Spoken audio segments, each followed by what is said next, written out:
اعوذ باللہ من الشیطان اللعین الرجیم بسم اللہ الرحمن الرحیم رب اشرح لی صدری ویسر لی امری واحلل عقدۃ من لسانی یفقہوا قولی ان اللہ وملائکتہ یصلون علی النبی یا ایھا الذین آمنوا صلوا علیہ وسلموا تسلیما۔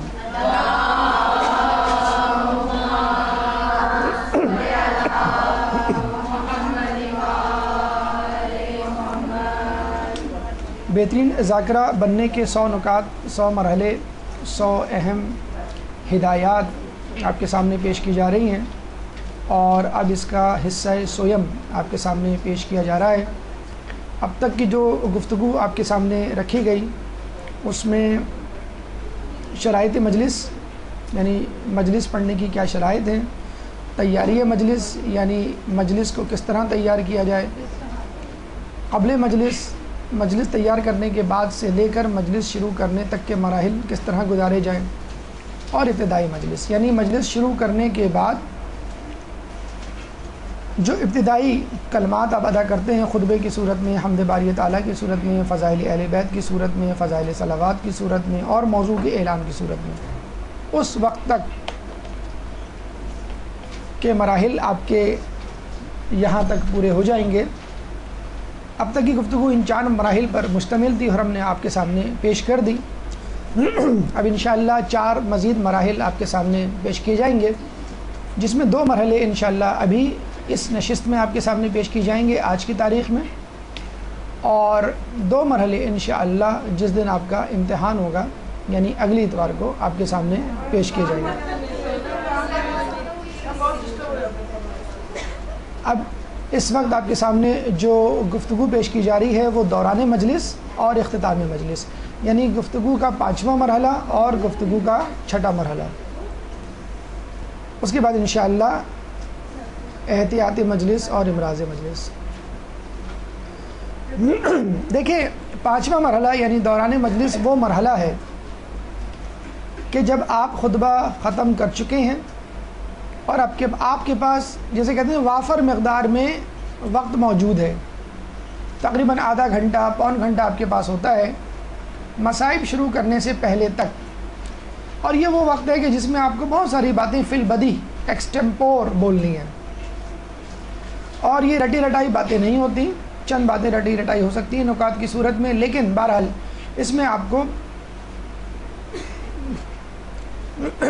تفصیل کے ساتھ اب گفتگو کرنی ہے، یعنی خطبہ ہے، حمد باری تعالیٰ ہے، فضائل اہل بیت، فضائل صلوات، موضوع کا اعلان تک تو ایسی گفتگو ہے جو آپ بالکل ایک رٹے رٹائے انداز میں بیان کر سکتے ہیں، اور اس کے بعد مصائب بھی ایسا پہلو رکھتے ہیں کہ جب آپ ایک حفظ شدہ مواد کو پڑھ رہے ہوں، لیکن ان دونوں کے درمیان جو متن مجلس ہے وہ اس طرح کا متن، اس طرح کا مٹیریل ہے کہ جس میں آپ مکمل حفظ شدہ مواد نہیں پڑھ رہے ہوتے، بلکہ کچھ چیزیں یاد کی بھی ہوتی ہیں، کچھ چیزیں آپ کو وضاحت کے لیے، تشریح کے لیے اپنے ذاتی الفاظ آن دا اسپاٹ فی البدی کہنے ہوتے ہیں، اور یقیناً یہ ایک مشکل ترین مرحلہ ہے اور تغیر پذیر مرحلہ بھی، کیونکہ خطبہ اور مصائب تو ditto copy as it is, جس طرح آپ نے سمجھے، جس طرح آپ نے یاد کیا آپ نے پڑھ دیا،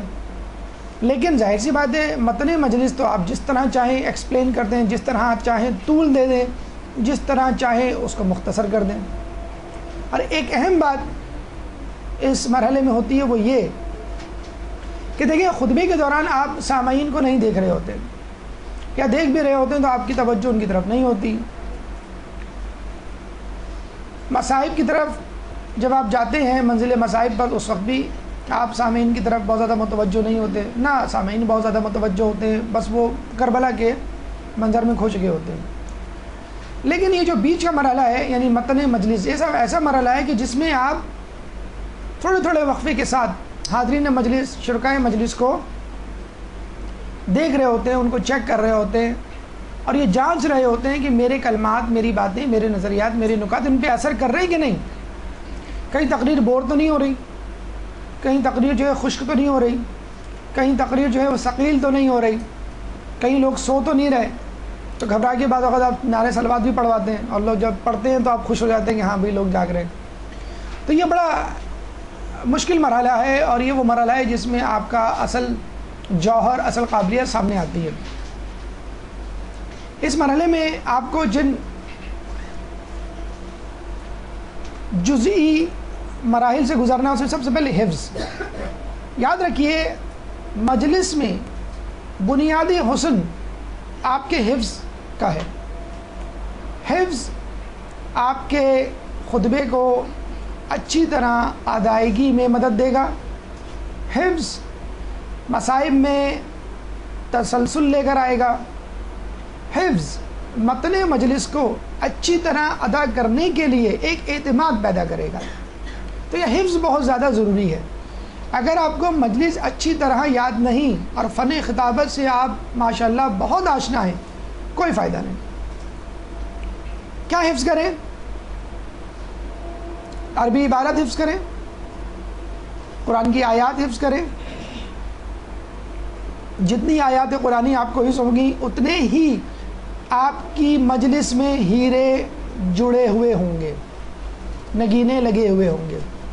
اشعار یاد کیجئے اور اس میں بہت احتیاط کیجئے پڑھنے میں۔ کیوں؟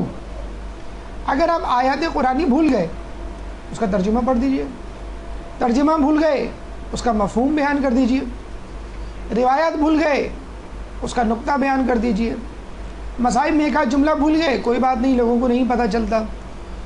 شعر بھول گئے عین وقت پر، تو اس سے بھی خطرناک ہے کہ شعر آپ کے سامنے کھڑا ہوا ہو۔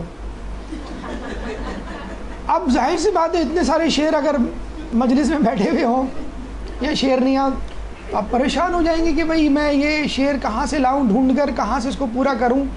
کوئی نثر تو ہے نہیں کہ آپ نے دو چار جملے آگے پیچھے کہہ کے یہ، یا آپ ماشاءاللہ اتنے بڑے شاعر بھی نہیں ہیں، حفظ وہ حافظ اور رومی کی طرح، اقبال کی طرح، کہ آپ اپنے ایک مصرع شاعر کا پڑھا، دوسرا اپنا پڑھ دیا کہ یاد نہیں آ رہا، چلیں آپ میرا سن لیں۔ اور شعر کا اگر آپ مفہوم یاد کریں گے تو ظاہر سی بات ہے وہ حسن ہی نہیں ہے شعر پڑھنے میں، اور اس کی نثر تشریح کرنے میں بات ہی نہیں ہے۔ بعض اوقات تو شعر کی تشریح کریں تو اس کا لطف ہی ختم ہو جاتا ہے۔ تو شعر اچھی طرح یاد کریں، بار بار اس کو پریکٹس کریں، اور طویل شعر پڑھنے سے اگر آپ میں کانفیڈنس نہیں ہے، پرہیز کریں، گریز کریں۔ حوالہ جات اگر آپ یاد کریں گے تو یقین کریں آپ کی تقریر کا حسن دوبالا ہو جائے گا، آپ کی تقریر مزید آتھینٹیکیٹ ہو جائے گی۔ قرآن کی فلاں سورہ، فلاں آیت، حدیث کی فلاں کتاب، فلاں باب، فلاں چیپٹر، فلاں صفحہ، اگر ریفرنسز یاد ہیں تو لگے گا کہ آپ تیاری کر کے آئیں، اور ریفرنسز نہیں یاد تو آپ لگے گا کہ آپ کسی رٹی رٹائی مجلس کو فارورڈ کر رہے ہیں۔ تو حوالہ جات خدا را جتنے ہو سکے قرآن کی آیت کے لیے اپنے اوپر واجب کر لیں، اور اگر کتابوں کے، روایاتوں کے، حدیثوں کے یاد ہیں تو وہ بھی بیان کریں ضرور۔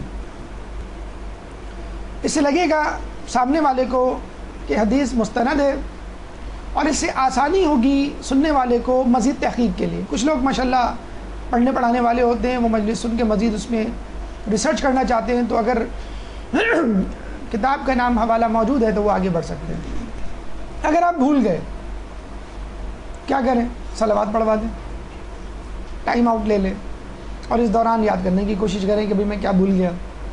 یاد آ گیا تو فوراً کہیں بھئی آپ کی صلوات کی برکت ہے جس کی وجہ سے مجھے یاد آ گیا، اور اگر نہیں یاد آیا تو کہہ دیں یہ میرے تکبر کی آزمائش ہے کہ اب تک آپ کی واہ واہ ہو رہی تھی، اب آپ کے دل میں آیا یہ کیسے صاحب ہیں، ان کو تو فلاں چیز یاد ہی نہیں اتنی آسان سی۔ تو اچھا ہوا اللہ تعالیٰ نے میرے اندر، میری تقریر میں ایک خامی پیدا کر دی، اس سے میرے اندر تکبر نہیں آئے گا۔ یہ بھی ایک اچھی بات ہے۔ ایک صاحب نے بہت اچھا مکان بنایا اور اپنے دروازے پہ کالے کوئلے سے ایک نشان ڈال دیا کراس کا۔ لوگوں نے کہا یہ کیا اتنا خوبصورت مکان، اتنا خوبصورت دروازہ؟ کہنے لگے بس اس کو دیکھ کے میرے دل میں تکبر آ گیا تھا، اچھا ہے تھوڑی سی کالک لگی رہے اور یہ نامکمل اور ناقص رہے۔ الانسان من نسیان، من النسیان، برملا اظہار کر دیجئے کہ بھائی انسان خطا کار ہے، انسان نسیان سے نکلا ہے، میں بھول گیا، اگر پھر کبھی آیا تو بیان کر دوں گا۔ ویسے اتنے یا جتنے نکات آپ کو بیان کیے گئے اگر اس پر بھی ہم عمل کر لیں تو بہت ہے، وغیرہ وغیرہ۔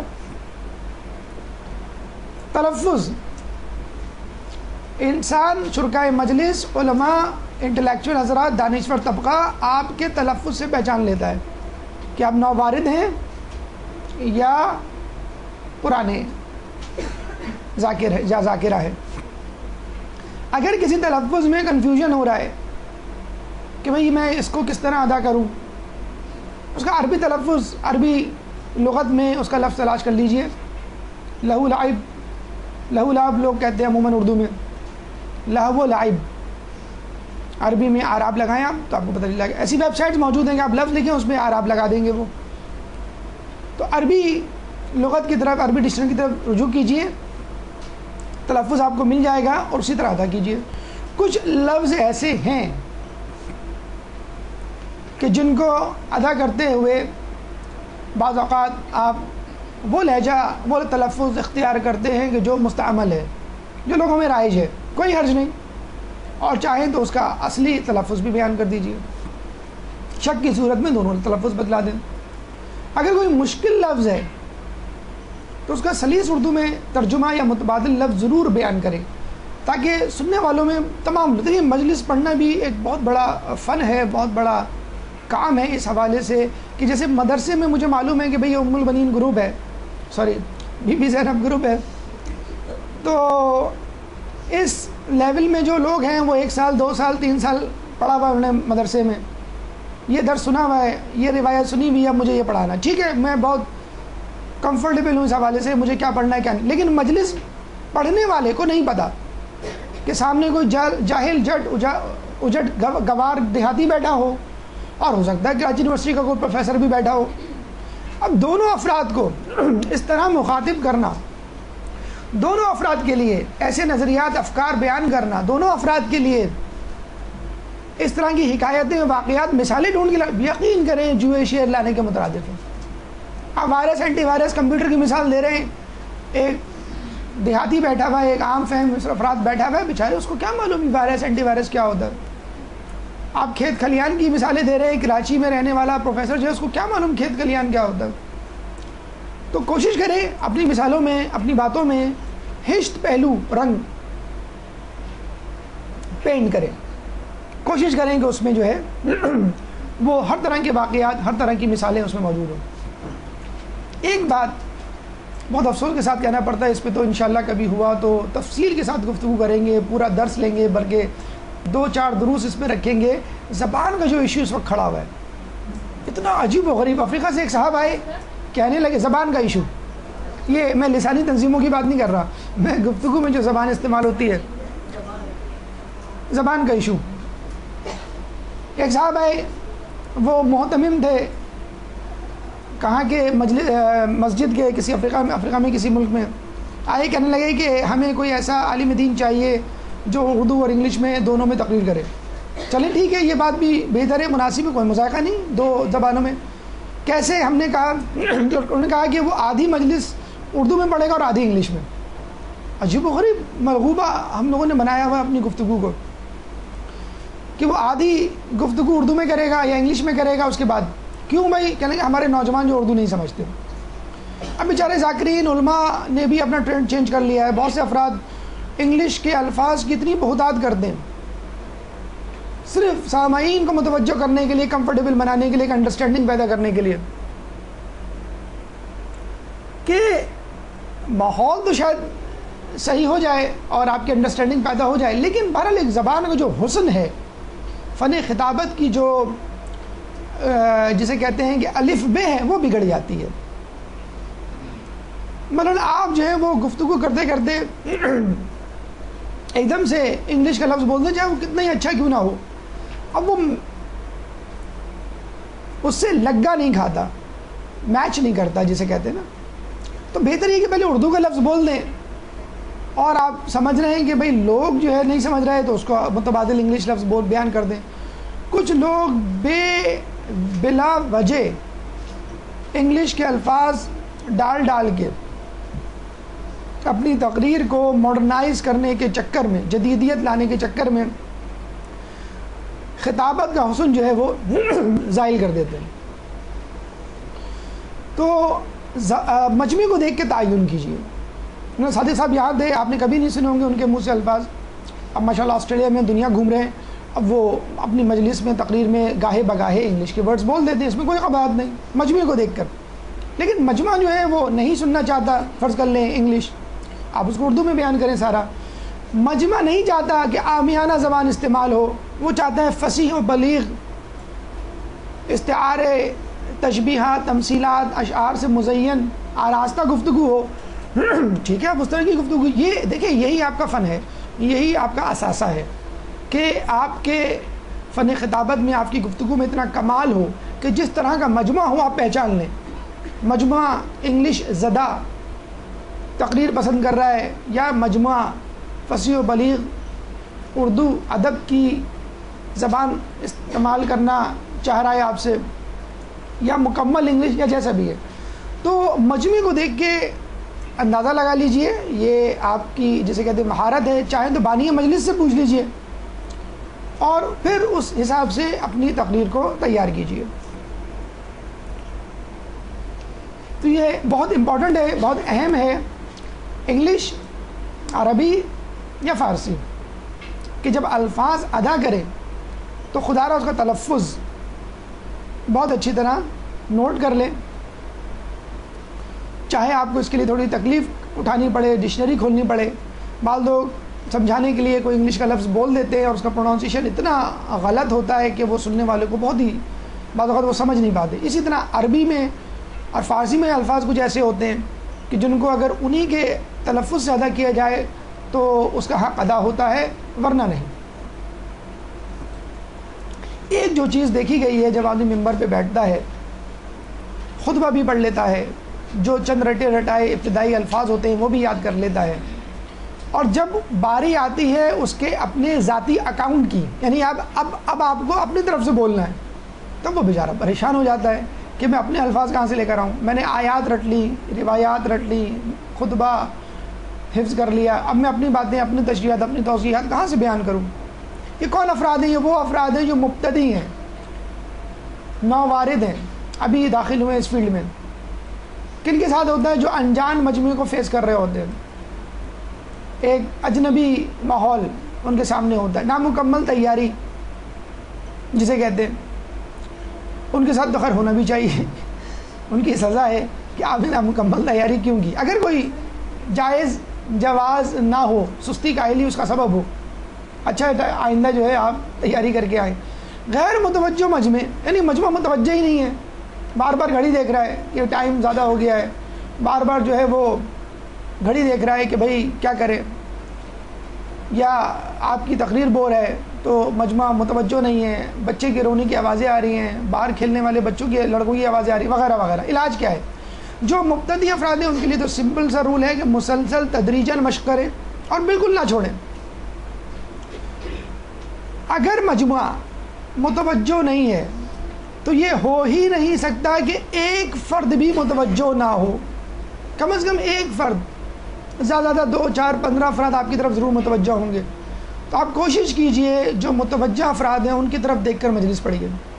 اور ہوتا ہے ایسا، آپ نووارد ہیں، نئی جسے کہتے ہیں کہ ذاکرہ ہے، کم عمر ذاکرہ ہے، لوگ دیکھ کے عموماً ناک بو چڑھاتے ہیں کہ بھئی کن کو لے آئے، ہم تو فلاں کو سننے آئے تھے، ہمیں تو فلاں کہا گیا تھا.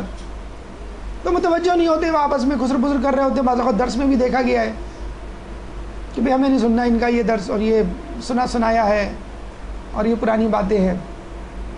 تو کیا اس کا طریقہ یہ ہے کہ آپ ان لوگوں کی طرف متوجہ ہوں جو آپ کی طرف متوجہ ہیں. اور یقین کریں آپ کو بہت مزہ آئے گا مجلس پڑھنے میں، سنانے میں. اگر کوئی شخص، کوئی شخصیت آپ کا کلام، آپ کی گفتگو بہت توجہ سے سننا، تو اسی کی طرف دیکھیں اور مجلس پڑھیں، بجائے اس کے کہ آپ مجمع میں ان افراد کو دیکھیں جو آپس میں باتیں کر رہے ہیں. اور پتہ چلا کہ باتیں کرنے میں وہ اتنے مصروف ہیں کہ ان کو پتہ ہی نہیں کہ نسلوات پڑھی جا رہی ہے، مصاحب ہیں، کیا ہے. اور ان کو دیکھ دیکھ کے آپ کو اتنا غصہ آتا ہے کہ پھر آپ اصل گفتگو، متن مجلس بھی بھول جاتے ہیں. تو یہ آپ اپنا نقصان کر رہے ہیں. جس طرح عام زندگی میں ہم دیکھتے ہیں، نہ پسندیدہ افراد سے آپ نہیں ملتے، ٹھیک ہے، غیر متوجہ افراد کی طرف توجہ نہ کریں. اگر لوگ متوجہ نہیں ہیں، ہو سکتا ہے کہ آپ کی مجلس ثقیل ہو، مشکل ہو، ٹھیک ہے، آپ مزید وضاحت کر دیجئے. چٹپٹا بنانے کے لیے، دلچسپ بنانے کے لیے کوئی واقعہ داخل کیجئے آپ نے ایک واقعہ سوچا تھا، ٹھیک ہے 2-3 واقعات بیان کر دیجئے، کوئی بات نہیں. واقعات ایک ایسی چیز ہے جو دلچسپی کا مشترکہ جسے کہتے ہیں کہ مرکز ہوتے ہیں. بچہ بھی سن لیتا ہے، بڑا بھی سن لیتا ہے، بزرگ بھی سن لیتا ہے، نوجوان عورت سب سن لیتے ہیں. واقعی میں اتنی تاثیر ہوتی ہے، تھوڑی دیر کے لیے وہ آپ کو اپنے ماحول سے آئسولیٹ کر دیتا ہے، خلوت میں لے جاتا ہے. اس کے باوجود آپ دیکھ رہے ہیں کہ مجمع متوجہ نہیں ہے. مثلاً فرض کر لیں آج سردی زیادہ ہے، لوگوں کو پنکھے کی ہوا لگ رہی ہے، آپ شروع کر دیں اسی موضوع پہ گفتگو. مجھے معلوم ہے کہ آج سردی زیادہ ہے اور آپ لوگوں کو توقع نہیں تھی کہ آج اتنی سردی زیادہ ہوگی اور لوگ گرم کپڑے نہیں پہن کے آپ اس پہ گفتگو شروع کر دیں. کل کوئی دھماکہ ہوا ہے، فرض کر لیں شہر میں کوئی سانحہ ہوا ہے اور لوگ اس کے اثر سے اب تک باہر نہیں آئے ذہنی طور پہ، آپ اس پہ گفتگو شروع کریں اور وہیں سے ہم اپنی مجلس کا آغاز کر دیں کہ ہمیں ان ماحول میں کیا اثر لینا چاہیے. دھماکہ ہوا، لوگ شہید ہوئے، اگر ہم اس جگہ ہوتے ہم بھی شہید ہوتے، قبر میں جاتے تو کیا حساب کتاب کرتے، کیا ہوتا ہمارے ساتھ حساب کتاب. اور اہم ترین بات یہ ہے کہ خوف کھانے سے بہتر ہے کہ آپ کام اپنا شروع کر دیں. جس کام کا خوف ہو اس میں کود پڑو، کہ کام کا خوف کام کی مصیبت سے بڑا ہے. بہت اچھا قول ہے. پانی میں تیرنے کے لیے پانی میں اترنا ضروری ہے. ہوا میں ہاتھ لہرانے سے آپ کو کبھی بھی سوئمنگ نہیں آئے گی. لہجہ بہت امپورٹنٹ ہے اور لہجے سے اندازہ ہو جاتا ہے کہ آپ کس حد تک اپنی تقریر پر غالب ہے. اتار چڑھاؤ، آہستگی، تیزی بہت امپورٹنٹ رکھتی ہے، بہت امپورٹنس ہے اس کی. اتار یعنی بلندی سے نیچے کی طرف آنا. جب رنج و علم کے لیے گفتگو ہو، مثلا رسول کے بعد علی کو تنہا کر دیا گیا. اب دیکھیں یہ جملہ آپ نے کتنی آہستگی سے ادا کیا. یا جب دعا کرتے ہیں اس وقت بھی آہستگی، اتار والا لہجہ آپ کے زبان پر ہوتا ہے. چڑھاؤ یعنی بلندی، جذباتی گفتگو جب ہو. مثلا بی بی جب مولا سے کہتی ہیں کہ میں نے سنا ہے کہ آپ کو لوگ سلام نہیں کرتے، تو مولا کہتے ہیں میں تمہیں اس سے بھی زیادہ عجیب بات بتاؤں کہ جب میں سلام کرتا ہوں تو لوگ اس کا جواب بھی نہیں دیتے. یہ ایک بلندی والی جذباتی کیفیت. اس جملے کو اسی شدت کے ساتھ، اس سے زیادہ شدت کے ساتھ ادا کرنا چاہیے. بعض اوقات بلندی یا جسے کہتے ہیں کہ اتار نہیں ہوتا، اتار چڑھاؤ نہیں ہوتا، بلکہ جملے کو ٹھہر ٹھہر کے ادا کرنا ہوتا ہے.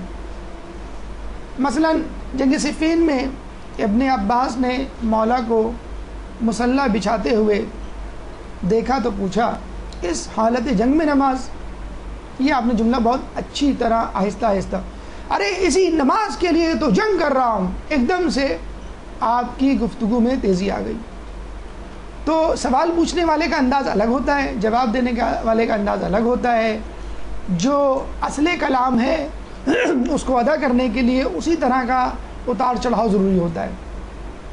تو یہ چیزیں آپ کو دیکھنی ہے. یہ اس وقت پیدا ہوں گی جب آپ کو مکمل طور پہ حفظ ہوگی مجلس، جب مکمل طور پہ آپ اپنے عالم عالمہ کی اچھی طرح کاپی کر چکے ہوں گے، جب آپ خود کو اپنے حوالے سے تیار کر چکے ہوں گے مجلس کے لیے. دیکھیں حرکات و سکنات کی بڑی امپورٹنس ہے کہ جب آپ ادائیگی کرتے ہیں کسی شے کی. مجھے نہیں معلوم آپ لوگوں نے عربک موویز دیکھی ہیں کہ نہیں، کتنی مووی دیکھی ہیں اسلامک موویز مثلا. تو عربک جو لینگویج ہے اس میں باڈی لینگویج کا بہت عمل دخل ہوتا ہے. سب سے زیادہ ہمارے خیال میں جو باڈی لینگویج یوز ہوتی ہے وہ عربی بولنے میں ہوتی ہے. عربی بولنے والا باڈی لینگویج بہت زیادہ یوز کرتا ہے. فیشل ایکسپریشن، آئی موومنٹ اور خود جسم کی حرکات و سکنات. اگر آپ کی حرکات و سکنات آپ کے ادائیگی لفظ سے لگا نہیں کھاتی، یعنی بت بنے آپ کچھ بول رہے ہیں تو لگے گا آپ کوئی تحریر پڑھ رہے ہیں، کوئی کتاب پڑھ رہے ہیں بآواز بلند. تو یہ لفظوں کے لیے پہیوں کا کام دیتی ہے. خود آپ کی دلچسپی، اگر آپ بت بنے جامد و ساکت مجلس پڑھیں تو لگے گا کہ آپ انوالو نہیں ہیں، مطلب دلچسپی سے مجلس نہیں پڑھ رہے. اور اگر آپ حرکات و سکنات کے ساتھ اس کو ادا کر رہے ہیں تو آپ کی دلچسپی اظہر من الشمس ہوگی. ہاتھوں کی حرکت سب سے اہم ہے, اس کے بعد چہرے کی حرکت, کیونکہ چہرہ عموماً دور ہوتا ہے شرکا سے, تو وہ ہر حرکت کو چہرے کی نہیں دیکھ پاتے, لیکن ہاتھ بہرحال نظر آ رہے ہوتے ہیں. ہاتھوں کی حرکت بہت اہم ہے. ہر جملے, ہر لفظ کی ایک الگ حرکت ہے. ہر جملے, ہر لفظ کا فیشل ایکسپریشن, چہرے کا تاثر الگ ہے, جو آپ کو بار بار مشق کے بعد ہی آئے گا. کوشش کریں کہ جب آپ مجلس پڑھیں تو اپنا چہرہ دائیں سے بائیں گھماتے رہیں وقفے وقفے سے. ایک جگہ ساکت و جامد رخ کر کے مجلس کبھی نہ پڑھیں. دائیں دیکھیں, تھوڑی دیر بعد درمیان میں دیکھیں, تھوڑی دیر بعد الٹی طرف دیکھیں, اس کے بعد پیچھے دیکھیں, آگے دیکھیں. مطلب ہر جگہ یہ بہترین طریقہ ہوتا ہے لوگوں کو. یقین کریں اگر آپ نے اس طرح دیکھنا شروع کیا تو آپ دیکھیے گا نفسیاتی طور پہ مجلس میں بیٹھا ہوا ہر شخص آپ کی طرف متوجہ ہو جائے گا, یہ کیا کہہ رہے ہیں. تو چہرے کو ریڈار کی طرح بالکل آپ کو گھمانا ہے, اور یہ اسی وقت ممکن ہے جب آپ کو مجلس یاد ہوتی ہے تو آپ کی توجہ اپنی حرکات و سکنات پر, فیشل ایکسپریشن پہ ہوتی ہے. اگر آپ کو مجلس نہیں یاد تو پھر آپ خلاؤں میں گھور کے مجلس پڑھ رہے ہوتے ہیں, ٹینشن میں کہ اس کے بعد کیا ہے, اس کے بعد کیا ہے, اس کے بعد کیا ہے. بہترین حل کیا ہے؟ مستند ذاکرہ کی ویڈیو, مستند عالم دین کی ویڈیو, آڈیو نہیں ویڈیو دیکھیں, تاکہ اس کے فیشل ایکسپریشن اور حرکات و سکنات کو اچھی طرح آپ دیکھ سکیں, اس کا مشاہدہ کر سکیں, اور اس کے بعد پھر آئینے کے سامنے بیٹھ کر اس کی مشق کیجیے.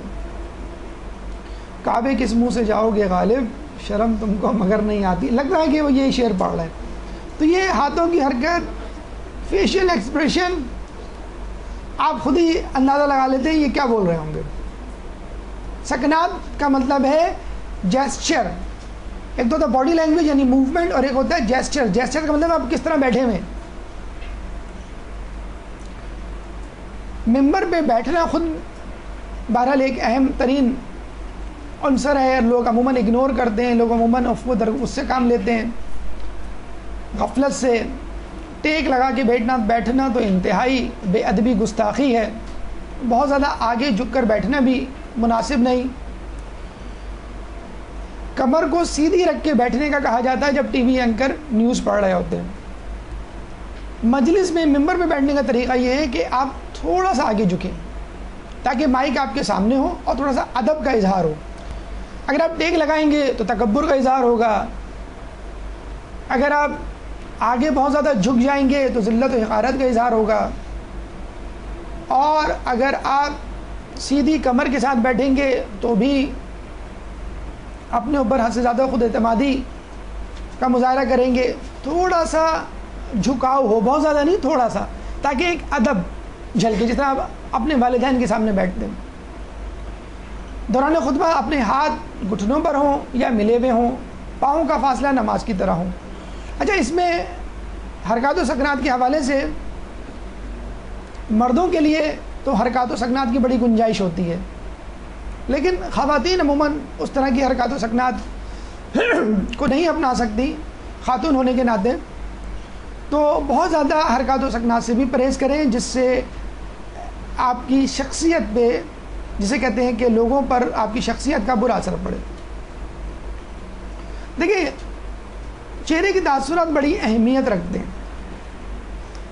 جو لوگ خصوصی طور پہ قریب بیٹھے ہوئے ہوتے ہیں وہ بڑے قریب سے مشاہدہ کر رہے ہوتے ہیں آپ کے چہرے کے تاثرات کا, اور یہ مجلس پڑھنے والے کی دل سے مجلس پڑھنے کی نشانی ہے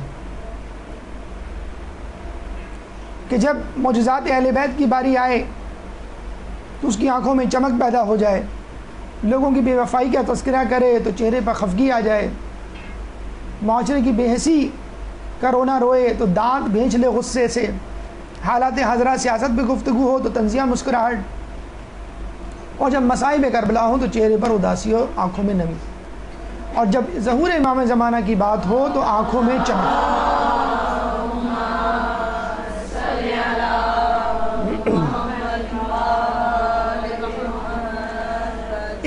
چہرہ ہے، اسی چہرے میں آپ کو مختلف چہرے کے تاثرات ظاہر کرنے ہیں. خوشی کا اظہار بھی اسی چہرے سے کرنا ہے، غصے کا، اداسی کا اظہار بھی اسی چہرے سے کرنا ہے، اور عزم مصمم، استقامت کا مظاہرہ بھی آپ کو اسی چہرے سے کرنا ہے. اللہ تعالیٰ نے انسان کے چہرے میں یہ خاصیت رکھی ہے، کسی اور آرگن میں یہ خاصیت نہیں ہے، ہاتھوں پیروں میں اور کسی اور جگہ خاصیت نہیں ہے، چہرے میں تاثر رکھا ہے کہ آدمی بغیر بولے بہت کچھ بول رہا ہوتا ہے. تو اپنے چہرے کے تاثرات کو، اپنے چہرے کے خواص کو تصرف میں لائیے، اور یوں سمجھ لیجئے کہ چہرے کے تاثرات آپ کی زبان سے ادا کیے گئے لفظ کا لباس ہے.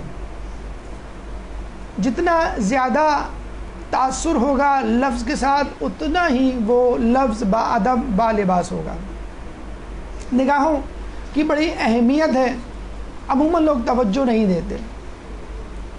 جب خطبہ پڑھیں تو نگاہیں نیچے رکھیں. دوران تقریر سامعین شرکائے مجلس کی آنکھوں میں آنکھیں ڈال کر مجلس پڑھیں، یہ بہت ضروری ہے. اگر آپ اوپر دیکھ کے مجلس پڑھیں گے تو بھی مناسب نہیں، نیچے بھی دیکھیں تو بھی مناسب نہیں. آنکھوں میں آنکھیں ڈال کر، اگر آپ کو کانفیڈنس، اعتماد نہیں ہے تو کم از کم ان کے سروں پر دیکھیں. یہ توجہ کا مرکز ہونا چاہیے. دعا کر رہے ہیں تو گاہے مگاہے باری تعالیٰ کہتے ہوئے آسمان کی طرف دیکھیں. اگر آپ کی نگاہیں مستقل طور پر ساکن ہیں تو یہ ایک عیب ہے، ایک نقص ہے.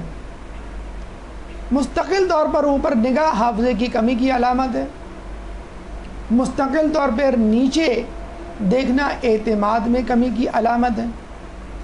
اور مسلسل و مستقل متحرک نگاہیں تکبر کی نشانی ہے. بہت زیادہ ادھر ادھر دیکھنا بھی جو ہے وہ تکبر کی نشانی ہوتا ہے.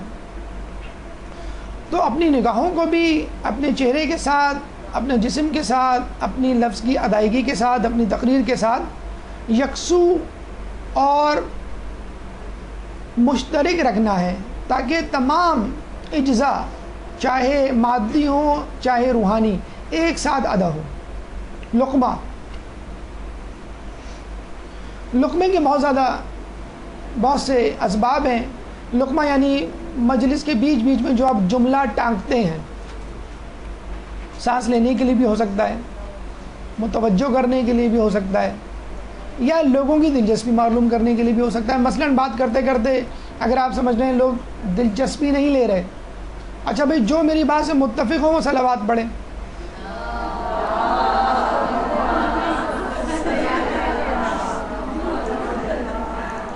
یہ ہم بتلا رہے ہیں کہ آپ کو کرنا ہے. آپ نے ابھی سے چلے اس بہانے آپ نے بتلا دیا کہ آپ متفق ہیں ان تمام باتوں سے. تو جو میری بات سے متفق ہو، ظاہر سی بات ہے دشمن بھی متفق ہوگا آپ کی بات سے، کیونکہ آپ اہل بیت کی بات کر رہے ہیں. تو اس بہانے آپ ان کو اپنے ساتھ ملا لیتے ہیں. جو اس بات کو سچ مانتے ہیں وہ ہاتھ کھڑا کریں. لوگ فوراً ہاتھ کھڑا کر دیں گے. کیا آپ امام کے لیے اپنا سب کچھ قربان کرنے کے لیے تیار ہیں؟ آواز آئے گی تیار ہیں تو آپ نے دیکھا لوگ جو ہیں آپ کی طرف متوجہ ہیں. ٹائم زیادہ ہو جائے، بہت معذرت آپ کا زیادہ وقت لے لیا، ضرور کہیں. اگر آپ کہیں تو میں تقریر جاری رکھوں، ورنہ آفیشلی ٹائم ہو گیا آپ کا. لوگ ایک دم سے صلوات پڑھنا شروع ہو جاتے ہیں تو آپ کو ایک حوصلہ ملتا ہے، چلو بھائی 5-10 منٹ. لیکن کوشش یہ کریں کہ مقررہ وقت میں مجلس ختم کر دیں. کیونکہ ٹھیک ہے ذکر اہل بیت کی اپنی جسے کہتے ہیں کہ اہمیت ہے، لیکن ہو سکتا ہے کسی کو کوئی ایمرجنسی ہو اور بالکل ممبر کے سامنے بیٹھا ہو اور اس کے لیے معیوب اٹھ کے جانا. چند منٹ کی زحمت، پھر مصائب کی منزل وغیرہ وغیرہ، 2-4 جملے آپ کو ٹائم آؤٹ دیتے ہیں، آپ ٹائم بائی کر لیتے ہیں، اور اس طرح لوگوں کو اپنے آپ سے اس طرح جوڑ لیتے ہیں جیسے ایک زنجیر کی کڑیاں جڑی بھی ہوتی ہیں. تو جب لوگ ایک لسٹ بنا لیجئے، خود اپنے طور پہ فی البدی بھی آپ کے ذہن میں آتے ہیں، اس طرح لوگوں سے ہلکے پھلکے انداز سے آپ مخاطب ہو لیتے ہیں. اگر ثقیل گفتگو ہو تو 2-4 جملے اگر آپ اس طرح کہتے ہیں تو لوگ تھوڑے سے فریش ہو جاتے ہیں. مشکلات. اچھا مجلس پڑھتے ہیں بعض اوقات ایک دم سے کوئی مشکل آ جاتی ہے. مثلا لائٹ چلی گئی. ہمارے یہاں تو ماشاءاللہ ہر درس میں ایسا ہوتا ہے, لائٹ چلی جاتی ہے. اب ایک ٹینشن ہے, ایک اسٹریس.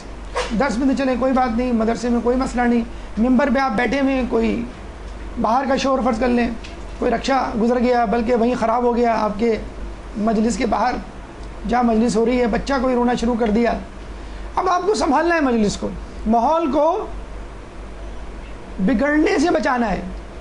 آپ ایسے جہاز کے پائلٹ ہیں کہ جو ڈگمگا رہا ہے, اب آپ کو جہاز بھی بچانا ہے اور لوگوں کو تسلیاں بھی دینی, گھبرانے کی کوئی بات نہیں.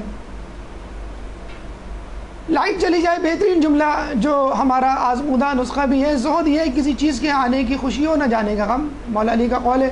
تو لائٹ چلی جائے تو بھی آپ غم نہ کریں, لائٹ آ جائے تو بھی خوش. آپ ذکر اہل بیت میں اس طرح گم ہوں کہ آپ کو پتہ ہی نہ چلے کہ دنیا میں کیا ہو رہا ہے. تو باہر کوئی آواز آئے, بادل کتنا ہی غر رہا ہے, حق کی آواز کوئی نہیں دبا سکتا. کسی کا بچہ رو پڑے 6 مہینے 1 سال کا, لوگ بڑا ناک منہ بناتے ہیں, کوئی بات نہیں. مائیں اپنے بچے ساتھ لائی ہیں تاکہ انہیں شہزادہ علی اصغر کے مصائب سنا سکیں, ابھی سے تیار کر سکیں, کوئی بات نہیں. اگر مائیں اپنے ساتھ اپنے بچوں کو لائی ہیں تو اگر ماں کوئی اپنے بچے کو لائی ہے, یہ تو دیکھا جائے اس کی کردار کی بلندی ہے. کراچی میں ایسی ذاکرائیں, ایسی عالمائیں موجود ہیں جو مجلس سننے نہیں, مجلس پڑھنے جاتی ہیں اپنے ہاتھ میں بچے کو لے کر اور گود میں لے کر بچے کو پوری مجلس پڑھتی ہیں, درس دیتی ہیں پورے کراچی میں. تو اس میں کوئی گھبرانے کی بات نہیں. ہمارا مذہب ایسا مذہب ہے کہ جس کی محافلوں میں بچے بڑے, امیر غریب, خواتین مرد تمام شامل ہوتے ہیں. اور ماشاءاللہ مذہب اہل بیت ایک ایسا مذہب ہے جس کو ہر کسی کی ضرورت ہے.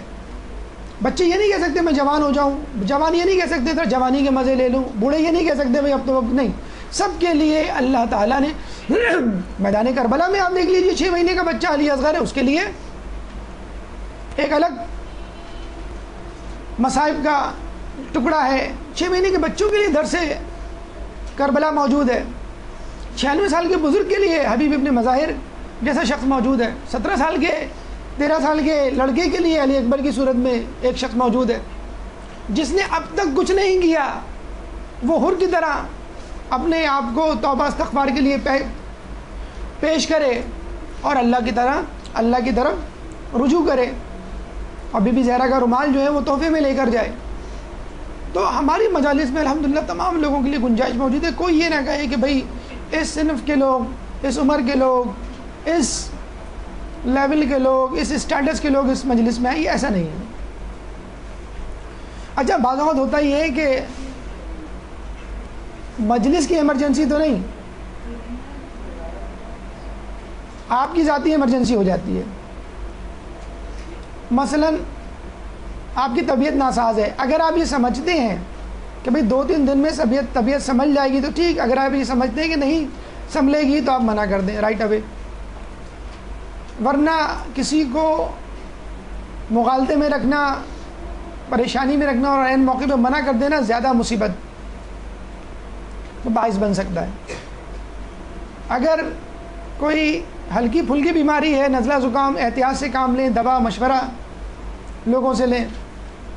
اگر دوران مجلس کوئی ایسی بات ہو جاتی ہے, مطلب کوئی بری خبر آ گئی نعوذ باللہ, کوئی آپ کا رشتہ دار جو ہے ہاسپٹل میں ایڈمٹ ہو گیا, کہ ایکسیڈنٹ ہو گیا, فلاں وغیرہ وغیرہ, تو کوشش کریں کسی سے نہ ذکر کریں اور اس کو جذب کر لیں, اللہ تعالیٰ سے دعا کریں. اس وقت آپ کچھ نہیں کر سکتے, خدا کے حوالے, پھر امام کے حوالے, اور اس کے بعد کسی ذمہ دار شخص کے حوالے وہ کام لگا دیں کہ آپ اس کو نمٹا لیں, مجھے فی الحال مجلس پڑھنے دیں. مجلس جاری رکھیں یا کم از کم اس کو مختصر کر دیں. امام خمینی کے بارے میں ملتا ہے کہ ایک دفعہ وہ درس دے رہے تھے, ایک پرچی آئی, پرچی کو انہوں نے پڑھا, رکھ دیا. لوگ سمجھے کہ شاید کوئی سوال آیا ہے اور سوال کا جواب نہیں دینا چاہتے. درس کے اختتام پر لوگوں نے پوچھا وہ پرچی کیا تھی, وہ کیا سوال تھا جس کا جواب نہیں دیا. کہنے لگے مجھے کسی نے میرے بیٹے کی شہادت کی خبر بھجوائی تھی. ایک صلوات پڑھیں محمد والے محمد میں.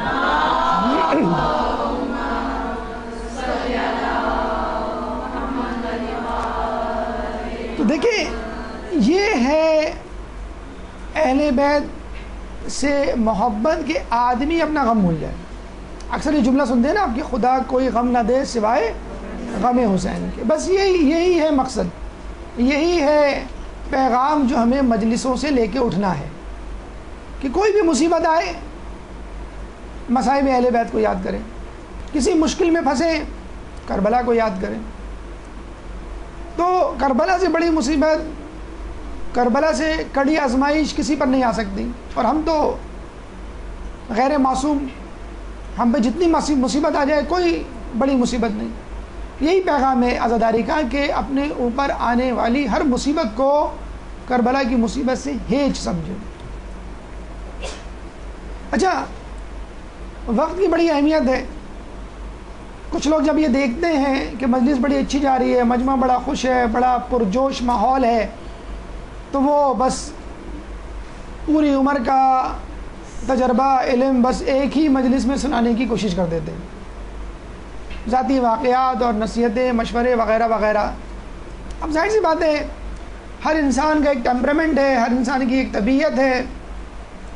اچھی مجلس مگر طویل مجلس بالکل اس دعوت کے اچھے کھانے کی طرح ہے جو آدمی زیادہ کھا لے, تو فائدہ کچھ نہیں ہوگا, گھر جا کے آپ بیمار پڑ جائیں گے. اچھی مجلس ہے, لوگوں کو دلچسپی ہو رہی ہے, لوگ غور سے سن رہے ہیں, ذہن نشین بھی کر رہے ہیں, دلی دل میں عہد کر رہے ہیں کہ انشاءاللہ گھر جا کے آج ہی سے میں یہ کام شروع کر دوں گا. اس کے بعد پہ در پہ مزید باتیں, مزید ہدایات, مزید مشورے آپ نے دینے شروع کر دیے, آدمی جو ہے ٹھنڈا پڑ جاتا ہے کہ بھی کتنا سخت مذہب ہے, کیا کیا کرے انسان. تو 10 ہدایات دینے سے بہتر ہے آپ 2 ہدایات دیں تاکہ ایک پر عمل کر لیں. 10 ہدایات دیں گے تو وہ دین کو مشکل سمجھ کے چھوڑ دے گا کہ بھائی میں نہیں کر سکتا. اگر وقت زیادہ ہے تو اس کو کم کرنے کے لیے اپنی تقریر کو کہاں کٹوتی کریں, واقعات کم کر دیں یا مختصر کر دیں, وضاحت و تشریح کم کر دیں, لیکن آیات اور روایات خدا را نہ نکالیں. آیات اور روایات ہیں جن کی وجہ سے لوگ آپ کو سن رہے ہیں, آیات اور روایات اتنی ہی رہنے دیں جتنی ہیں. واقعات کو مختصر کر دیں, اپنی تشریح کو مختصر کر دیں. خطبے کا فتنہ اس کی طوالت ہے. کتنا خطبہ شقشقیہ کتنا عجیب, کتنا دلچسپ, کتنا گہرا خطبہ ہے. مولانا نے کس دل سے اس خطبے کو ادھورا چھوڑا کہ ابن عباس نے کہا کہ مولا مکمل کیجئے.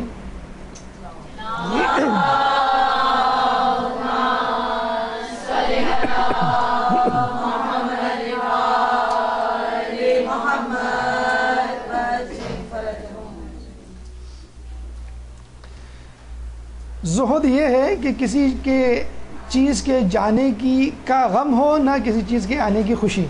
تو یقیناً آپ لوگوں کو لائٹ جانے کا غم بھی نہ ہوا ہوگا اور نہ آنے کی کوئی خوشی ہوگی, کیونکہ ماشاءاللہ آپ مذہب اہل بیت میں اتنا گم ہیں, ان کی تعلیمات اور روایات میں, کہ انسان کی توجہ بس یہی مقصد کربلا ہے, مقصد حیات ہے. انسان کی توجہ جو ہے فقط اہل بیت کی ہدایات اور روایات پہ رہے. ایک درود پڑھ دیجئے محمد والے محمد پہ.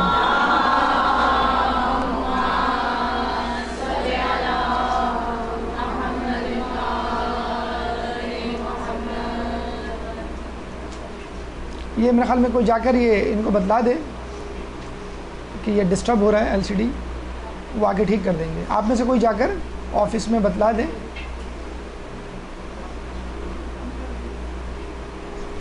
ایک درود پڑھ دیں محمد والے محمد.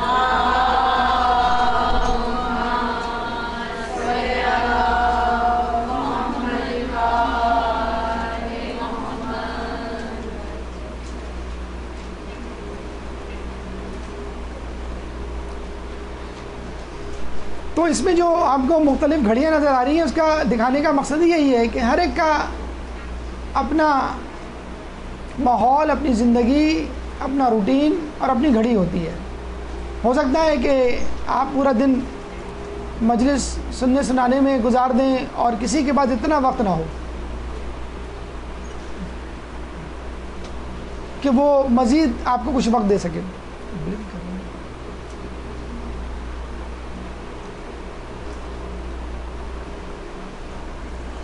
تو لوگوں کے وقت کا خیال رکھیں. بلکہ بعض اوقات تو یہ دیکھا گیا ہے کہ اگر آپ مجلس پڑھ رہے ہیں اور عین وقت پر آپ نے ختم کر دی یا ایک آدھ منٹ پہلے ہی ختم کر دی تو لوگ بڑے خوش بھی ہوتے ہیں اس بات سے کہ آپ کو لوگوں کے وقت کا خیال ہے. نمبر 1. نمبر 2, ایک تشنگی باقی رہ جاتی ہے. ارے آپ نے تو بات مکمل کی نہیں. ٹھیک ہے میں نے بات مکمل نہیں کی لیکن میں کیا کروں, میرے پاس وقت اتنا ہی تھا, اتنا ہی وقت دیا گیا ہے اور انتظامیہ کو بھی اور کام ہے اور یہاں پہ اس کے بعد ماتم بھی ہوگا, نیاز بھی ہوگی اور امام بارکہ کو بھی بند کرنا ہے اور آپ لوگوں کو بھی گھر جانا ہے, رات زیادہ ہو گئی ہے, ٹرانسپورٹ اویلیبل نہیں ہوتی ہے رات گئے تک وغیرہ وغیرہ. تو اس سے یہ کہ لوگوں کو تشنگی رہے گی اور انشاءاللہ بعد میں مزید وہ آپ کو سننے کے لیے آئیں گے. اب آئیے اپنے چھٹے مرحلے کی طرف یعنی اختتام مجلس. اب یہ وہ مرحلہ ہے کہ جب آپ اپنی گفتگو ختم کر چکے اور مصائب کی طرف اب آپ کا رخ ہے اور ان مصائب کا حق کس طرح ادا کرنا ہے, مصائب کو شروع کیسے کرنا ہے اور مصائب کو بیان کرتے وقت آپ کو کن باتوں کا خیال رکھنا ہے, یہ تمام تر گفتگو انشاءاللہ اس چھٹے مرحلے میں آپ کے سامنے پیش کی جائے گی. ایک درود پڑھ دیں محمد والے محمد.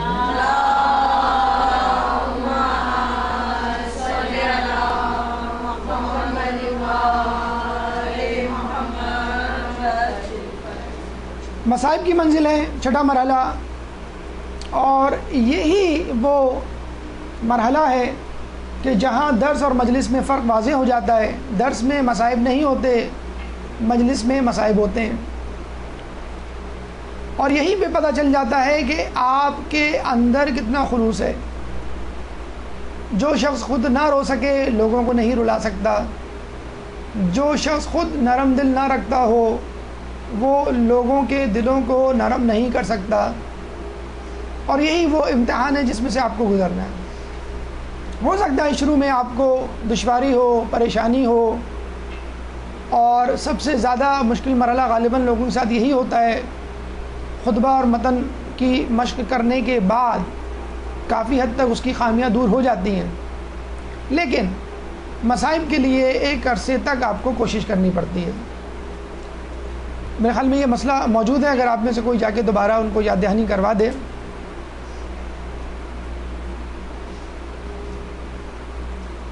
احساس مصائب, دیکھیں سب سے اہم بات یہ ہے کہ اگر آپ کو کربلا کے مصائب کا احساس نہیں ہے کہ ہوا کیا تھا, کیوں ہوا تھا, کیسے ہوا تھا, کیا کیا ہوا تھا, اب کیا پڑھیں گے, تو مشق کے لیے ضرور آپ کسی عالم عالمہ ذاکر ذاکرہ کی تقریر سنیے, مجلس سنیے, لیکن ہمارا مشورہ ہے کہ آپ مصائب کو کسی مستند کتاب سے بھی پڑھیے. بحار الانوار مثلا حسین ابن علی مدینہ تا کربلا محمد صادق نجمی کی کتاب, اس کے علاوہ اور دیگر کتابیں آپ کو مل جائیں گی. اور مصائب پڑھتے پڑھتے, تاریخی واقعات پڑھتے پڑھتے کتاب کھلی ہو اور آپ کی آنکھیں بند ہوں تھوڑی دیر کے لیے, تصور کیجئے کہ میں کربلا میں موجود ہوں. جو سطر آپ نے پڑھی, جو واقعہ آپ نے پڑھا, اس کو آنکھ بند کر کے اپنے ذہن میں اتاریے کہ آپ یہ منظر اپنی آنکھوں سے دیکھ رہے ہیں. کبھی آپ بھوکے ہوں, کبھی آپ پیاسے ہوں تو کربلا کے بھوکوں پیاسوں کی حالتوں کو مد نظر رکھیے. کبھی کی آپ کی کسی سے دشمنی ہو اور وہ بھرے بازار میں, بھری محفل میں آپ کی بے عزتی کرے تو بازار شام کو یاد کیجئے. کبھی آپ اپنے شہر سے دور جائیے, جو ایک احساس محرومی, ڈپریشن محسوس ہوتا ہے, ایک خوف سا محسوس ہوتا ہے اجنبی لوگوں کے درمیان, اس دوران آپ کربلا کے مصائب کو یاد کیجئے کہ امام کس طرح دشمنوں کے نرغے میں ہوں گے, روایتوں میں آیا ہے کہ امام زمانہ خود 2 مرتبہ روزانہ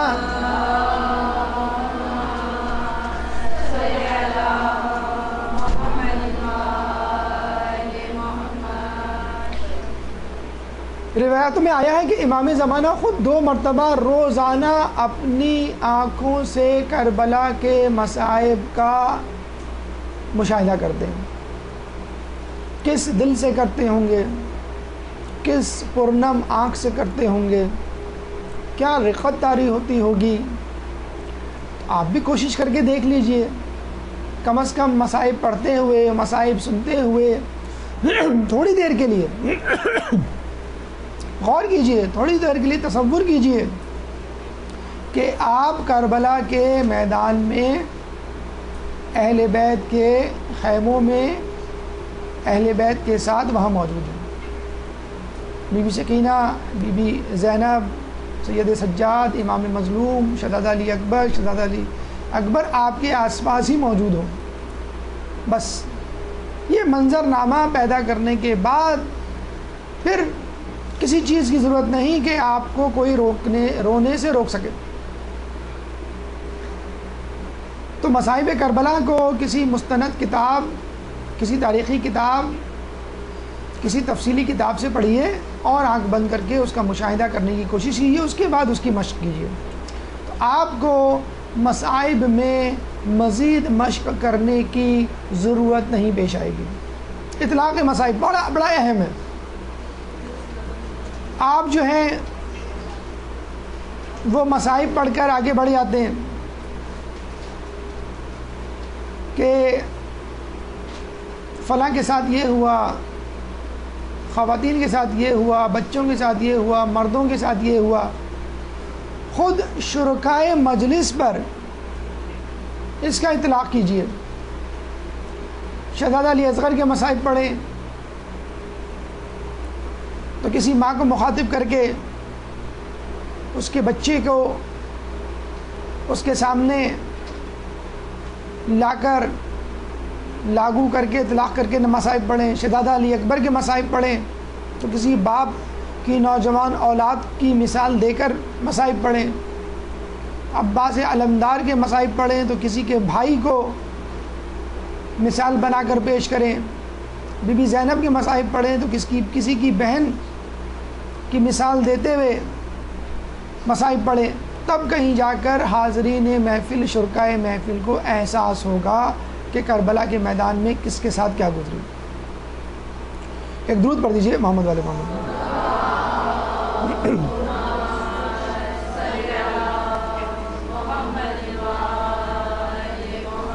آپ میں سے کوئی ایک مرتبہ اور جا کے کہہ دیں ان کو, شاید ان کو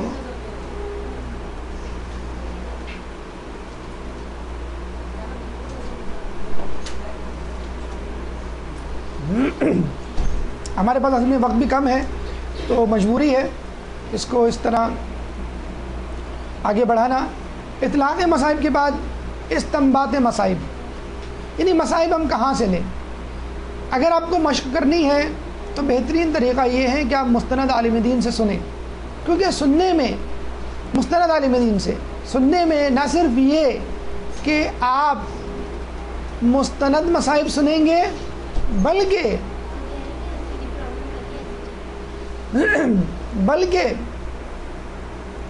آپ مصائب سننے کے دوران جو حرکات و سکنات ہو سکتی ہیں وہ بھی اخذ کر سکیں گے. اپنے لیے واجب کر لیں کہ کسی عالم, عالمہ, ذاکر, ذاکرہ کی مجلس کو سامنے رکھتے ہوئے مصائب پڑھیں. اس کے علاوہ کتاب سے پڑھنے میں مزید 4 چاند لگ جاتے ہیں. کچھ اہم ویب سائٹس کو ذہن میں رکھیے, گاہے بگاہے ان کو دیکھتے رہیے. فقط ویب سائٹ کو دیکھنے سے بھی کام نہیں چلے گا, فقط کتاب پڑھنے سے بھی کام, دونوں کا سنگم آپ کو رکھنا ہے. ویب سائٹ پر عالم کی حرکات و سکنات اور مصائب کے ادائیگی کا انداز موجود ہوتا ہے. بہت ساری ویب سائٹس ہیں آپ کے مدرسے کی. اپنی ویب سائٹ youtube.com/user/zzedi, حسینیت.com, azadari.com, ziyarat.com, shiatv.net. ان ویب سائٹس میں بسا اوقات نام اگر آپ ٹائپ کریں شہزادہ علی اکبر، شہزادہ علی اصغر وغیرہ، تو انہی کے مصائب بھی فقط وہ آپ کو سنا سکتے ہیں، تو آپ کا ٹائم اس سے سیف ہو سکتا ہے۔ تو مجلس پڑھنے والوں کے لیے آج کل انٹرنیٹ، کمپیوٹر بہت زیادہ اہم ہو گیا ہے۔ گھر بیٹھے تمام کتابیں، گھر بیٹھے تمام علماء کی مجالس آپ کی دسترس میں آ جاتی ہیں۔ لیکن ایک بات ذہن میں رکھیے کہ افراط مصائب سے پرہیز کیجیے، یعنی غلو۔ مصائب پڑھنے کا مطلب یہ نہیں ہے کہ ہر بات قیاس کے انداز میں آپ کہہ دیں کہ ایسا ہوا ہوگا، ایسا تھا، یا مجھے شک ہے۔ اس سے وقتی حمایت تو مل جاتی ہے، لیکن اس کے ساتھ آپ دائمی عذاب بھی خرید لیتے ہیں۔ اس کا اثر کیا ہوگا؟ لوگوں کے دلوں میں شکوک و شبہات جنم لیں گے، اس کے بعد وہ صحیح واقعات پر بھی شک کریں گے، غیر لوگوں میں آپ کی جگہ سائی ہوگی۔ کہتے ہیں کہ ایک شہر کرمان کا ذاکر تھا، اس نے خواب میں دیکھا کہ وہ امام مظلوم کے بدن کو اپنے دانتوں سے کاٹ رہا ہے، ان کے گوشت کے ٹکڑے، نعوذ باللہ۔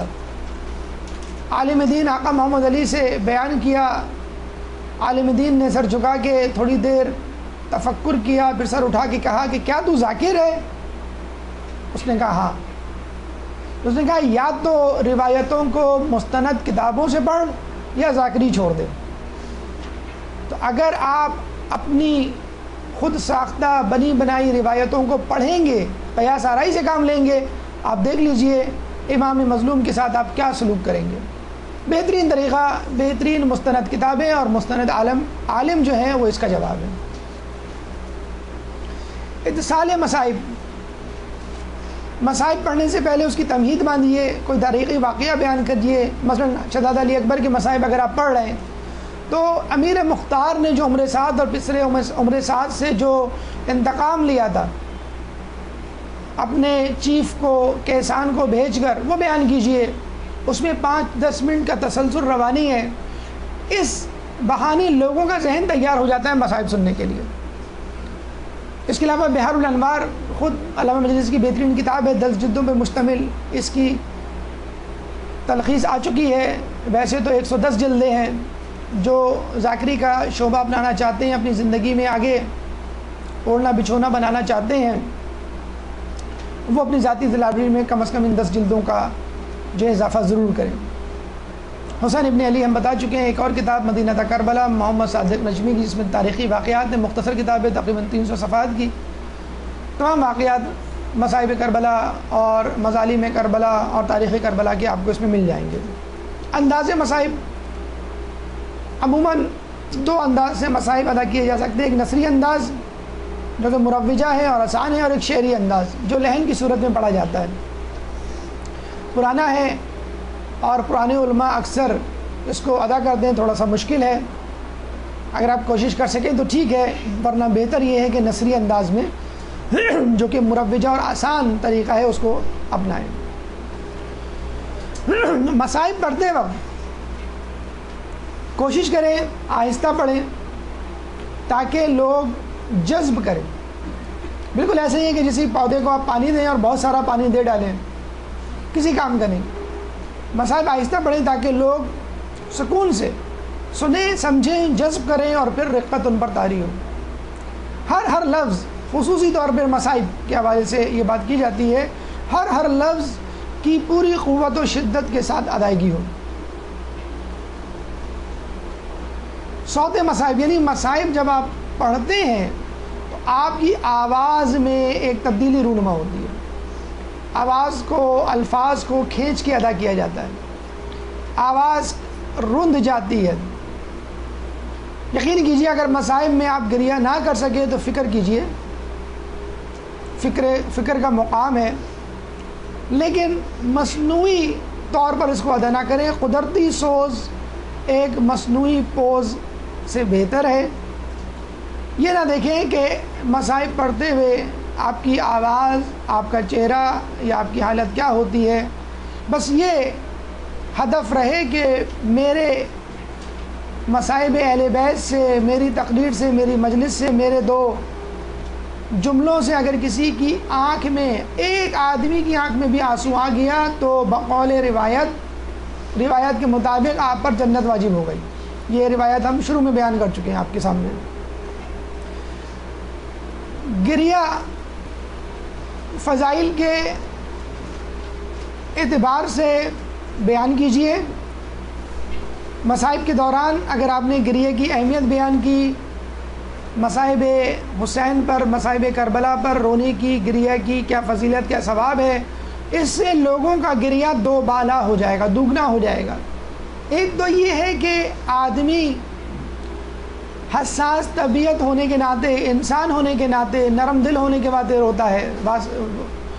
روتا ہے، اور ایک آپ اس کو فضیلت یاد دلا دیں تو اس کا رونا اور زیادہ ہو جائے گا، آنسو اور نکلیں گے۔ اس کو بتلائیے کہ گریہ عبادت ہے، وجہ شفاعت ہے، نصرت حسین ہے، ادائے حق پیغمبر ہے اور سبب تسکین معصومہ عالم۔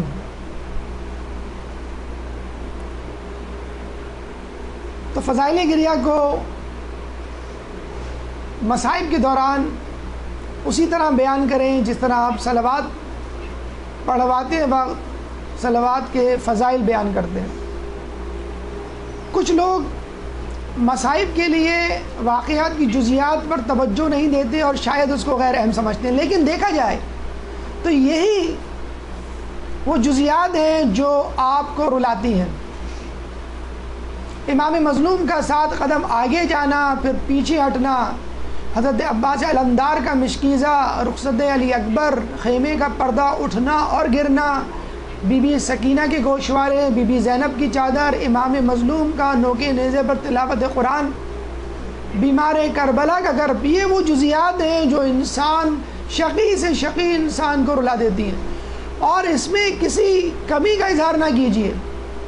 آپ یہ نہ سمجھیں کہ میں یزید اور یزیدیت اور یزید کے حامی و فوجی اشقیاء کو بیان کر رہا ہوں، جی نہیں، جتنا آپ یزید اور فوج اشقیاء کے جرم کو بے نقاب کریں گے اتنا ہی امام مظلوم اور اہل بیت کے مصائب اور فضائل لوگوں پر آشکار ہوں گے۔ تو مصائب کی منظرکشی میں قطعی طور پر کنجوسی سے کام نہ لیں، جتنی تفصیل کے ساتھ مگر مستند تفصیل کے ساتھ بیان کر سکتے ہیں بیان کیجیے، لیکن ایک بات یاد رہے، مصائب میں بے خوفی ہونی چاہیے، مصائب میں عزیمت ہونی چاہیے، مظلومیت اور شجاعت کو ایک ساتھ چلنا چاہیے۔ بتلا دیں لوگوں کو، دنیا کو، کہ ہم مظلوم ہیں، مجبور نہیں ہیں، اور ہم اس شخصیت کے انتظار میں ہیں کہ جو امام مظلوم کا آ کر بدلہ لے گا۔ اگر ہماری آنکھوں میں آنسو ہے تو ہماری آنکھوں میں امید اور انتظار کی چمک بھی ہے۔ یہ ہے عظیمت مصائب، کہ جس میں ایک رونے والا اپنے دل کے اندر گریہ بھی محسوس کرتا ہے اور آنے والے کے لیے استقبال کا سامان بھی پیدا کرتا ہے۔ اس کے بعد اختتام مصائب رونے کے لیے نہیں ہے، مصائب دین، فروع دین، اصول دین کا ایک اہم جز ہے، براءت کا اظہار ہے۔ الا ولعنۃ اللہ علی القوم الظالمین، براءت کا اظہار کر رہے ہیں آپ، انتقام کا وعدہ ہے، وسيعلمون الذين ظلموا، راضی و برضا امام کے کلمات مبارک، رضن بقضائہ و تسلیما لامرہ۔ کربلا کیا ہے کہ اللہ نے جو کچھ میرے لیے لکھا ہے، لکھ دیا ہے، جو کچھ میرے ساتھ ہو رہا ہے اس پر میں راضی ہوں۔ کیوں؟ کہ اللہ راضی ہے۔ اگر دین اسلام میری جان دینے کی وجہ سے بچ جاتا ہے تو آؤ تلواروں مجھ پر حملہ کرو۔ یہی تو امام کے کلمات ہیں، مفہوم کلمات ہیں، کہ جو کچھ کربلا میں ہوا امام نے اس کو برضا و رغبت قبول کیا۔ یہ وہ خطاب کی منزل ہے کہ کہ جہاں پر آپ کو پہنچنا ہے مجلس کے اختتام پر. اس کے بعد انشاءاللہ اگلی کلاس میں احتیاط مجلس، یعنی مجلس پڑھنے والوں کو کیا احتیاط کرنی چاہیے، اور امراض مجلس، یعنی مجلس پڑھنے والوں کو کیا کیا بیماریاں لگ سکتی ہیں، نفس کی بیماریاں، انشاءاللہ اس کا بیان ہوگا. اگر اس درس سے متعلق آپ کے ذہن میں کوئی سوال ہے تو آپ کر لیں. قبل السوالات بھرپور صلوات.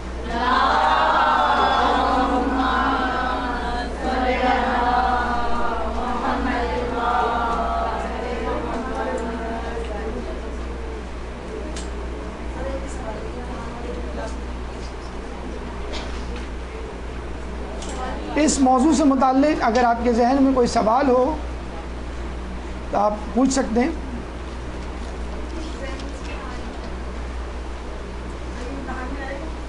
امتحان کا میٹر بہت زیادہ ہے. کیا آج کا موضوع بھی شامل ہوگا پیپر میں؟ سلیبس کے ٹاپک کیا ہیں، کس ڈیٹ سے کس ڈیٹ تک لیکچر ہوں گے، انکلوڈ ہیں پلیز. یہ انتظامیہ سے متعلق ہے. میں کوشش کروں گا کہ آپ کو کوئی سہولت دے دوں، لیکن انتظامیہ کا فیصلہ آخری اور حتمی فیصلہ ہوگا. اس موضوع سے متعلق اگر آپ کے ذہن میں کوئی سوال ہے تو پھر گزارش ہے کہ آپ کر سکتے ہیں.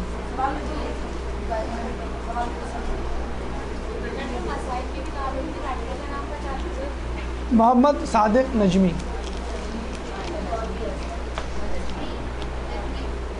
کہا جاتا ہے کہ شیعہ اس لیے روتے ہیں کیونکہ ان کو بی بی کی بد دعا ہے. جواب دیں. دیکھیں، اگر کوئی شخص کسی کے ظلم کا تذکرہ سنے اور وہ روئے تو کیا اس سے پوچھنا چاہیے تم کیوں رو رہے ہو؟ اور اگر کوئی شخص کسی ظلم کا تذکرہ سنے اور وہ نہ روئے تو کیا اس سے نہیں پوچھنا چاہیے تم کیوں نہیں رو رہے؟ ہمارا سوال یہ ہے کہ ہم سے نہ پوچھا جائے کہ ہم کیوں رو رہے ہیں. ہم ایک ظلم کا تذکرہ سن رہے ہیں، ایک مظلوم کی داستان سن رہے ہیں، اس پہ رو رہے ہیں. جو ایک جبلت ہے، بدیت ہے، طبیعت ہے انسان کی فطری. جو نہیں روتے ان سے پوچھنا چاہیے کہ بھئی تم کیوں نہیں روتے، اتنا بڑا سانحہ ہو گیا. تو یہ ہے اس کا جواب. بی بی کی بد دعا نہیں ہے. بد دعا تو اس کے لیے کہیں گے جو شقی ہے، جس کی آنکھ میں آنسو نہیں آتے. جلال الدین سیوطی نے اپنی کتاب میں تاریخ الخلفاء میں صفحہ نمبر 96 میں کہا ہے کہ جب امام مظلوم شہید ہوئے تو جنات نے گریہ کیا. جس پتھر کو اٹھایا جاتا خون نکلتا. جمادات نے گریہ کیا. گھاس جل کے راکھ ہو گئی. نباتات نے گریہ کیا. ایک شخص نے کربلا جا کر لوگوں سے پوچھا، وہاں سے رہنے والوں کو، کیا تمہیں معلوم ہے اس دن جنات نے گریہ کیا؟ کہنے لگے بالکل. یہ بات اہل سنت کی کتاب تاریخ الخلفاء مصنف جلال الدین سیوطی کی کتاب میں موجود ہے. یہ واقعہ صفحہ نمبر 96 پہ. تو جب نباتات، جمادات، حیوانات، جنات نے گریہ کیا، انسان کو تو اس سے زیادہ گریہ کرنا چاہیے. انسان کا دل تو لوگوں کی بنسبت زیادہ نرم ہے. گریہ آدم علیہ السلام نے کیا، گریہ نوح نے کیا. نوح کا نام ہی نوح اس لیے پڑا کہ وہ نوحہ کرتے تھے. گریہ رسول اللہ نے کیا اپنے بیٹوں کی شہادت پر، جناب خدیجہ اور حضرت ابو طالب کی شہادت پر. گریہ اصحاب رسول نے کیا. جنگ احد میں امیر حمزہ کی شہادت پر رسول اللہ نے گریہ کیا اور کہا کہ تم لوگ کیوں نہیں کرتے گریہ میرے چچا کی شہادت پر. گریہ خود جناب عائشہ نے رسول اللہ کی شہادت پر کیا. لوگوں نے پوچھا رسول اللہ آپ رو رہے ہیں؟ تو رسول اللہ نے کہا کہ اس طرح رونا جائز ہے. تو گریہ یہ بتلا رہا ہے کہ آپ ایک فطری تقاضا پورا کر رہے ہیں بشریت کا. جو نہیں کر رہا وہ پتھر ہے، جو نہیں کر رہا وہ جمادات میں سے ہے، وہ نباتات میں سے، اور شاید ان سے بھی بدتر ہے کہ جمادات نباتات نے بھی گریہ کیا ہے، جو اغیار کی کتابوں میں موجود ہے. اللہ تعالیٰ سے دعا ہے کہ جو کچھ پڑھا اور سنا اس میں عمل کرنے کی توفیق عطا فرمائے. ہمیں امام کے ظہور میں تعجیل فرمائے، ہمیں ان کے جانثاروں میں شامل فرمائے. وآخر دعوانا ان الحمد للہ رب العالمین.